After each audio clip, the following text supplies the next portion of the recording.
la idea de hoy es contarles un poco de verdad, o sea, lo que aprendí en cómo llevar adelante un caso y cómo empezar el despliegue de GenAI, ya sea que trabajen en una empresa o que trabajen en una startup y lo quieran vender a clientes, digamos, cómo arrancar. Hay cosas que parecen obvias o sencillas, pero son claves.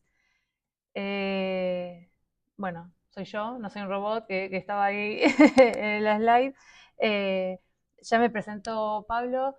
Eh, Hoy tengo la suerte, y en mi rol anterior también, de trabajar tanto como Chief Data Analytics Officer, pero también de ser miembro en el equipo directivo o en el board. Y eso está bueno porque te complementa mucho la mirada de negocio y me lleva a por dónde empezar. Voy a asumir que todos conocen esta escena, pero si no es el caso y hay alguien que no, en Star Wars hay un momento cuando tienen que atravesar un campo de meteoritos y ellos ya tienen una herramienta que suelen usar, que es el salto a la velocidad de la luz, pero nunca la usaron, ¿no?, para esa situación. Y de hecho hay un robot que aconseja a Han Solo de que no, las probabilidades no son buenas, ¿no?, de usarla. Y acá creo que en esto me baso de cómo empezar.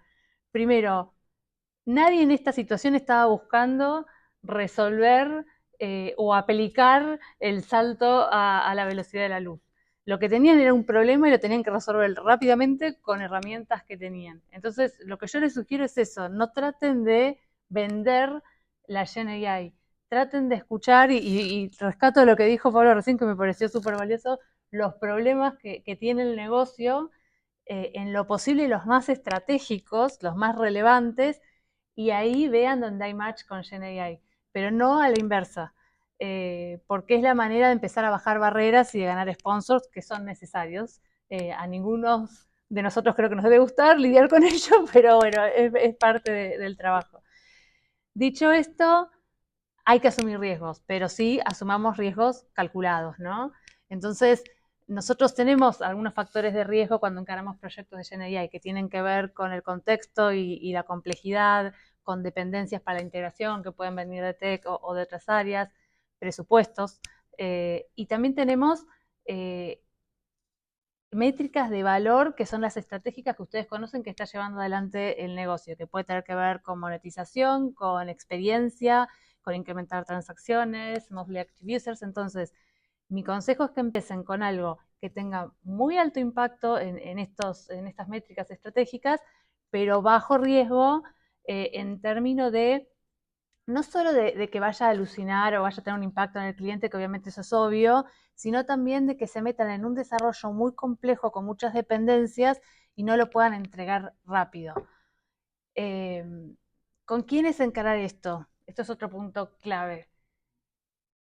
Claramente, Data and AI o como estén organizados en cada equipo, negocio desde el momento cero, co-creando, y tech, porque tech va a ser el que va a integrar todas estas soluciones en algo. Entonces, si ustedes no están alineados de entrada y estas agendas no están alineadas, pueden hacer el mejor modelo, pero no va a salir a la luz.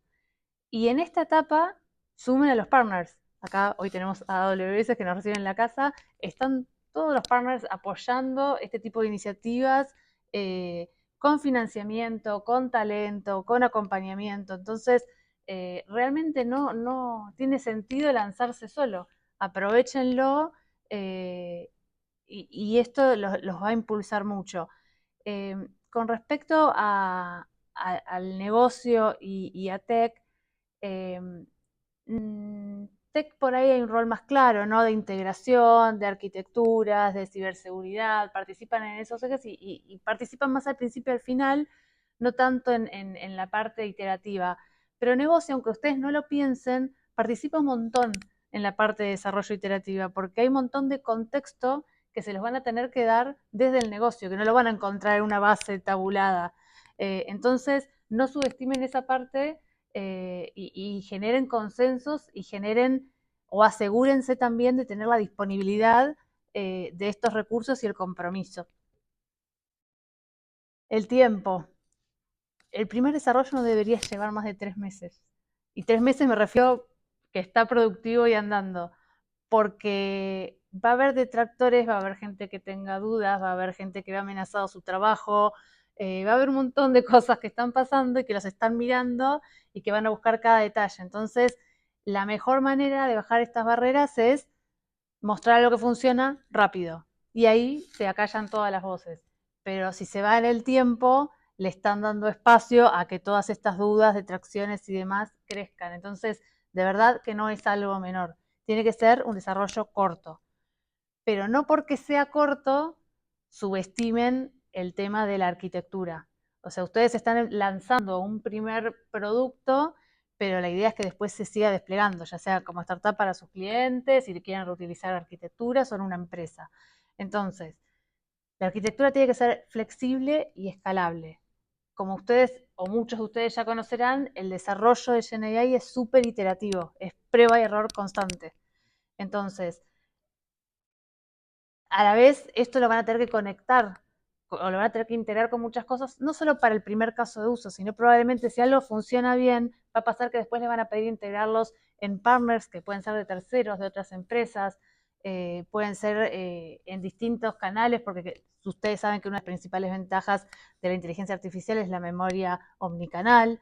Entonces, en ese sentido, y encima, pensando en que esto escala, que ustedes piensan un caso de uso y después empieza a escalar enormemente, tienen que ser súper cuidadosos a la hora de pensar la arquitectura y trabajar con frameworks como LangChain, trabajar con agentes, tratar de separar bien las tareas en nodos, combinar distintos LLMs. Hoy estábamos hablando de los mejores LLMs y demás.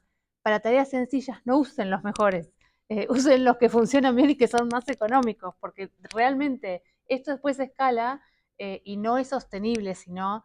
Y también el tema de separar las tareas es muy importante porque hay cosas que, por ejemplo, si las tienen, nos pasó en un caso que integrar con otra compañía, por ejemplo, con un tercero que sos parte de un ecosistema y, por ejemplo, tiene un tono de voz distinto y tenés que modular el tono de otra manera. Si vos lo tenés separado, es algo fácilmente de escalar. Si no, después las integraciones o el crecimiento de esto se vuelve muy complejo. Y como les dije que la primera parte suele tener mucha detracción, mucha duda y mucho cuestionamiento, cuando sale, créanme que después la demanda y la expectativa es súper veloz y quieren más y quieren rápido. Entonces, mi consejo es que elijan un caso, como les digo, que tenga mucho impacto, acotado, pero que no subestimen el desarrollo de la arquitectura y que realmente lo hagan a conciencia pensando en que va a escalar y mucho, porque créanme que sucede. Y si no es para este caso, les queda una arquitectura perfectamente replicable y reutilizable para escalar esto. Y un detalle no mejor en este sentido, no menor en este sentido, el tema de los racks. Piensen también en construir una plataforma donde puedan tener repositorios de racks que puedan reutilizar a lo largo de otros desarrollos. Esto es muy importante, sobre todo si trabajan en compañías ágiles, con equipos descentralizados, es clave para que en los próximos desarrollos, todos conocen lo que son los racks, ¿verdad? Bien, entonces para que todos puedan, digamos, reutilizar estas cosas y acotar los tiempos de desarrollo que siempre se vuelven claves. Ahora sí, les aprovecho un primer caso de uso para mostrárselos y hago foco en otro punto también que es muy importante, que es cómo medir el éxito de esto, cómo mostrarlo, cómo presentarlo. En este caso, es una compañía en la que ya no trabajo, pero era de un grupo financiero argentino muy importante, que es de color naranja, y básicamente teníamos un desafío en la unidad de seguros, que era que el 30% de las consultas que recibía el contact center tenían que ver con consultas de coberturas de seguros. Imagínense la multiplicidad de pólizas, de características, de cláusulas personales de cada uno de los clientes y de cada uno de los productos. Eso se terciarizaba en un contact center que no tenía ni el mejor CRM como para poder acceder a toda esa información y tampoco tenía el tiempo en un llamado para mirar hasta el último detalle. Entonces era muy costoso, era insatisfactorio para el cliente y aun cuando trataba de autogestionarse por WhatsApp, que igual lo derivaba un operador, no hablaba con un bot que resolviese, tenía 17 minutos entre el inicio de su charla hasta el final, en el mejor de los casos, si la persona no se desconectaba por algo, por el tiempo, digamos, de la asignación, de que el operador leía y demás. lo que hicimos fue un desarrollo que en el contexto lee toda la información de todas las pólizas y le contesta en lenguaje natural, conversacional, a la pregunta que hace la persona y no le refiere a cláusulas y demás, sino lo que hace es contestarle algo concreto. Eso se resuelve en un minuto y básicamente, por ejemplo, si yo digo, se me cayó el celular, ¿me cubre la rotura de pantalla? Me va a contestar, sí, te lo cubre. No va a hablar ni de pólizas, ni de cláusulas, ni de nada por el estilo. A lo sumo me remitirá a un WhatsApp o a un número donde puedo cargar la denuncia para que eso se efectivice. Ahora voy a las métricas y por qué uso este caso de ejemplo. Porque cuando nosotros empezamos a trabajar con esto, el proceso es muy iterativo, lo sacás a producción cuando tenés, no sé, un completion rate que consideras aceptable y aún así, cuando lo sacás realmente a producción empiezan a aparecer un montón de oportunidades de fixes que en todas las pruebas anteriores no habían surgido. Y ahí empezás a fixar un montón de cosas y arreglarlas. Entonces, vos necesitas plantear métricas y objetivos que van a ser evolutivos en el tiempo. Y es que se entienda, que el negocio entienda que no va a ser lo enchufo y consigo la ganancia, generé la eficiencia, sino que ves algo evolutivo y justamente ir al punto del problema que originó el caso. En este caso, por ejemplo, nosotros medíamos completion rate, que es cuántas consultas el bot respondía bien, medíamos NPS, o sea, la experiencia del cliente, a ver cómo performaba. Ahora bien, lo que le importaba al que solicitó este caso del negocio era bajar las consultas asistidas y subirlas de GenAI. Y ahí había otros factores que tenían que ver también, como en el flujo del WhatsApp del asistente ponían estas opciones, o sea, había otras cosas que entraban en juego. Entonces, poner una métrica evolutiva concreta que resuelva el problema. Si ustedes trabajan con otros lead indicators, está perfecto para fixear, para hacer otras cosas. No muestren métricas de más y nunca dejen de mostrar la métrica financiera que es relevante. El retorno del ROI en cuánto tiempo se da. Porque también esto es lo que te habilita que te liberen nuevo presupuesto para nuevos casos, ¿no? Entonces, esto respecto a cómo presentarlo, a las métricas y a ser muy concreto. Y para finalizar les voy a contar sobre otros dos casos de uso que sí estamos trabajando ahora en la empresa donde estoy. También están empezando, acá todavía no habían trabajado con GenAI, y es una empresa digital muy grande, pero que todavía, o sea, tiene como 4 apps, tiene millones de usuarios, pero de repente necesita mejorar muchas de sus prácticas, digamos, del día a día. Y uno de los temas que tenían era el tema de cómo hacer los experimentos, ¿no? Y hasta este momento los hacían con el apoyo de un data analyst de una manera súper manual, con lo cual eso limitaba muchísimo el tema de la cantidad de experimentos que podían hacer. Por ejemplo, un squad podía hacer en un quarter, no sé, 12 experimentos. Lo que hicimos entonces fue hacer un agente que vas interactuando y vos le vas planteando lo que querés experimentar y te va guiando en cosas que tenés que hacer, desde archivos, el A/B testing, te genera una POC sencilla hasta alguna simulación, te permite conectarla con una muestra de usuarios, probarlo, y este desarrollo se hizo en una semana. Desde el punto de vista de desarrollo es simple porque no tiene mucho contexto, pero nos permitió estandarizar la práctica y hoy se están haciendo un squad que hacía, como digo, 12 test o experimentos por quarter, hoy está haciendo 150 multiplicado por todas las tribus, estamos teniendo como 15.000 test de features en un quarter. Y eso es un montón. Primero estandaricemos la práctica, se permitimos a alguien que no necesariamente sepa de data o de tech, y obviamente nos permite desarrollar e invertir en features mucho más relevantes para los clientes, ¿no? Que al fin y al cabo eso es lo que importa. Por otro lado, tenemos un agente de onboarding de merchants. Spin es parte del grupo FEMSA. FEMSA acá tiene la embotelladora Coca-Cola, por ahí lo conocen, es muy chiquito, pero a nivel mundial tiene una multiplicidad de negocios enorme. Son 340.000 empleados, tiene operaciones en Europa, en Estados Unidos, en toda Latinoamérica. Y entre todas esas cosas que tienen, uno de los objetivos está Spin Negocios también, ¿no? Que es como la app para los negocios y los comercios, que también hay varias aún dentro de los comercios. Y hay una línea de negocio que se llama Longtail, que se refiere a los changarros, como le dicen ellos, que es el pequeño negocito que está en el lugar más recóndito de México, y tratando de promover esa inclusión financiera, la idea es cómo se les permite que puedan recibir, por ejemplo, pago por código QR y demás.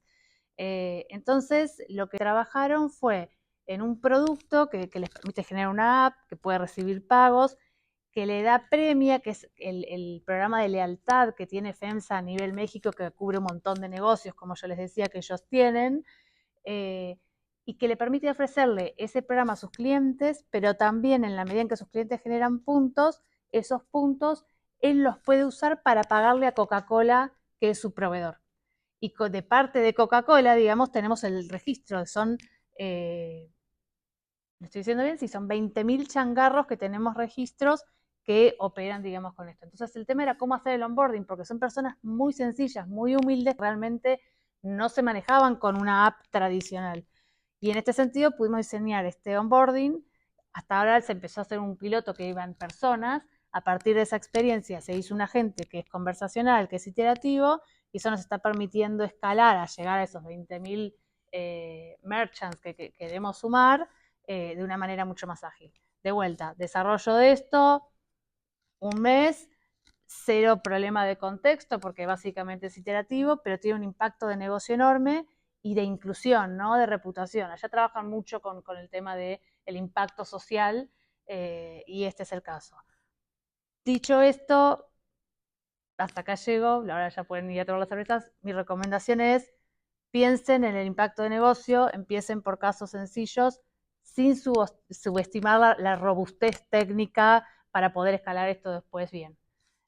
Así que bueno, hasta acá mi presentación, espero que les sea útil para llevar adelante cosas.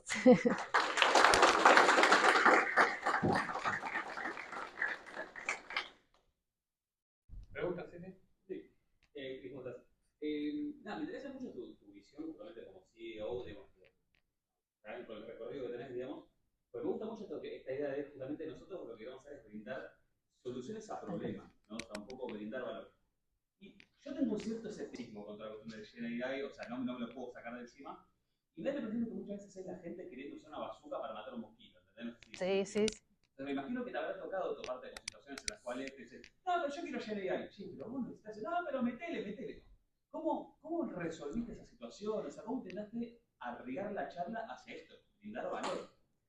Creo que la manera más fácil es mostrarles el costo de desarrollo. No, pero lo digo en serio, porque vos mostrás el costo de desarrollo y ahí comprenden que es como vos decís, matar un mosquito con una bazuca. Pero después también es ofrecerle, en definitiva, una alternativa que solucione su problema.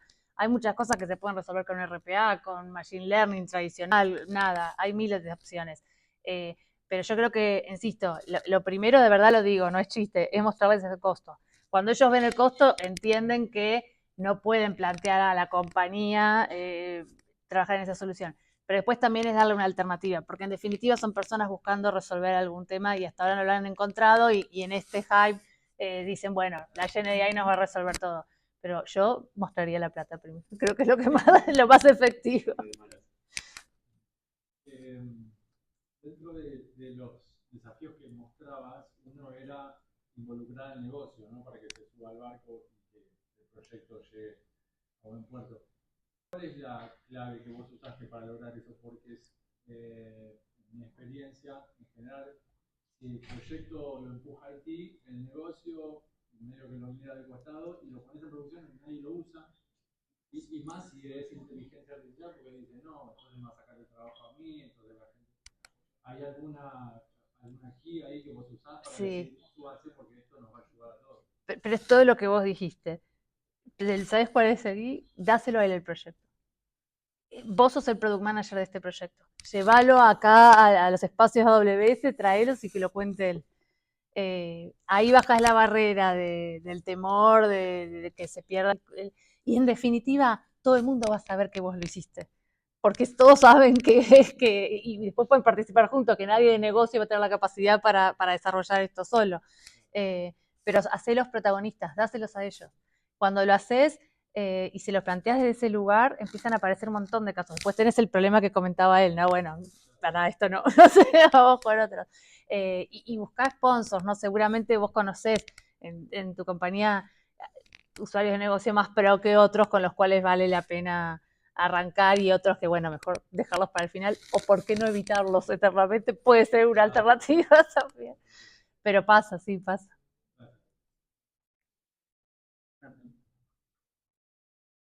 Para el caso de las consultas de la póliza, Sí. ¿cómo supervisan las respuestas? Porque veo que se reemplazaron un porcentaje bastante grande de las respuestas al cliente directo, Sí. al consumidor final.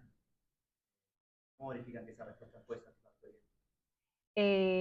Hay varias cosas. Por un lado, medimos el NPS. Por otro lado, usamos la misma GenAI para analizar el NPS, o sea, más allá de hacer la encuesta tradicional de NPS, que se miró mucho en estos primeros casos, usamos la misma GenAI para entender el sentiment del cliente en la medida en que iba escuchando las respuestas, leyendo las respuestas en realidad, porque esto no es con audio. Luego también trabajamos con el concepto de ground truth y tratamos de entender que en general las preguntas eran sólidas en sus respuestas. La verdad es que no estamos monitoreando o no monitoreamos el 100%, pero sí llega un momento en que teníamos, sobre todo con el sentiment y con el tema de la derivación. Acá siempre tenía al final la opción de derivar a un operador. Entonces, si el sentimiento era positivo y no derivó a un operador, la dábamos por válida. Tuvimos algunos problemas que en realidad no tenían que ver con la póliza, tenían que ver, por ejemplo, bueno, eso vos ni te debes acordar, había vendedores que por ahí le habían vendido más de una póliza de hogar a una persona. Entonces, claro, la persona dijo, yo puedo cobrar por las 3 pólizas, y la inteligencia artificial le dijo que sí, porque él por cada póliza tiene derecho a cobrar. Pero no era un problema, o sea, obviamente un humano esa situación la hubiera alertado, digo, puede pasar eso, pero de vuelta, el impacto y el ahorro era tan grande en eficiencia de bajar los operadores que pagarle las 3 pólizas no tenía impacto. ¿Cómo lo descubrieron? ¿Cómo lo ideamos? No, ¿cómo descubrieron ese caso específico? Haciendo estos análisis, y porque estaban los detractores de siempre, que no lo voy a negar, que yo creo que estaban todos los días, sí, literalmente el área de contactabilidad estaba, le juro, buscando todos los días a ver dónde nos podían encontrar una falla. Tenemos una pregunta más y después seguimos. Sí. Sí. Ahí en el caso de los experimentos, sí. no me quedó muy claro cuál era el problema inicialmente, ¿no?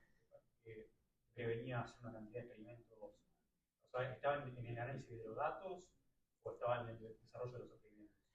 Cuando un equipo autónomo, o sea, una squad quería desarrollar una nueva feature, lo que hacía era pedirle al data analyst que tenía asignado que hiciera un análisis.